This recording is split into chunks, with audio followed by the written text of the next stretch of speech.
Hello সবাইকে। আজকে তো অসম্ভব গরম পড়েছিল, তাই বাবা আর আমি গিয়েছিলাম মাছ মারতে। তো মাছ মারার যাওয়ার সময় তো আর মোবাইলটা নিয়ে যাইনি যে ভিডিও করব। বাড়ি এসে যতটুকু পেরেছি ততটুকুই ভিডিও করেছি। মার বাবা তো এখনও এখানে মাছ বেচতেছিল। আগেও অনেকগুলো মাছ বেচা শেষ হয়ে গিয়েছিল, যেগুলো মা হলুদ মেখে রেখে দিয়েছিল। আবার কিছু মাছ জলের মধ্যেও জিয়ে রেখেছিল। এই সব মাছ হাতে ধরা। বেশিরভাগ মাছই বাবা ধরেছিল, কম ভাগই আমি ধরেছিলাম। আমার তো স্নান করা শেষ, এখন একটু ভালো লাগছে শরীরটা। তারপর মাছ বাছা শেষ করে এসে দেখি মা মাছ ভাজছে। বেশিরভাগ মাছই মার ভাজা শেষ, আর একটুও বাকি ছিল, তো সেগুলোও ভেজে নিল।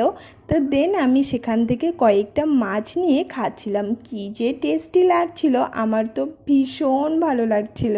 আমি মাছ ভাজা খেতে থাকি, আর তোমরা যাওয়ার আগে লাইক, কমেন্ট অ্যান্ড সাবস্ক্রাইব করে দিয়ে যেও।